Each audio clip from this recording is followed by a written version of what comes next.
Bengal CM Mamata Banerjee వివాదాస్పదమైన వ్యాఖ్యలు చేశారు. అది మహాకుంభ్ కాదు, మృత్యుకుంభ్ అని సెటైర్లు వేశారు. కుంభమేళాకు వెళ్లి ప్రజలు ప్రాణాలు కోల్పోతున్నారని అన్నారు. యూపీ సర్కార్ వీఐపీల కోసమే ఏర్పాటు చేసిందని చెప్పారు. సామాన్యులకు ఎలాంటి వసతులు కల్పించలేదని ధ్వజమెత్తారు మమతా బెనర్జీ.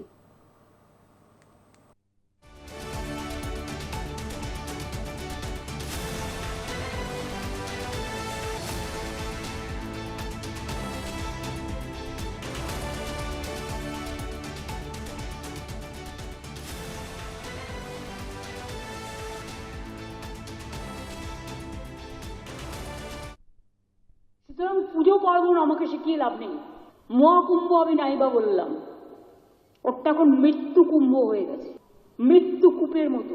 আমি মহাকুম্ভকে সম্মান করি, আমি শ্রদ্ধা জানাই, পবিত্র গঙ্গা মাকে আমি সম্মান করি, কিন্তু প্ল্যানিং না করে এত হাইপ তুলে এত লোকের মৃত্যু বললেন 30 জন, কথাটা কি সঠিক? কত ডেড বডি ভাসিয়ে দিয়েছেন নদীতে, কত হাজার হাজার আডোয়ার আগুন লেগেছে। বড় লোক আর ভিআইপিদের জন্য লক্ষ টাকার ক্যাম্প, আর গরিব লোকেদের, সাধারণ লোকেদের জন্য লাইনে দাঁড়ান 15 ঘন্টা 20 ঘন্টা দাঁড়িয়ে। যদি একটা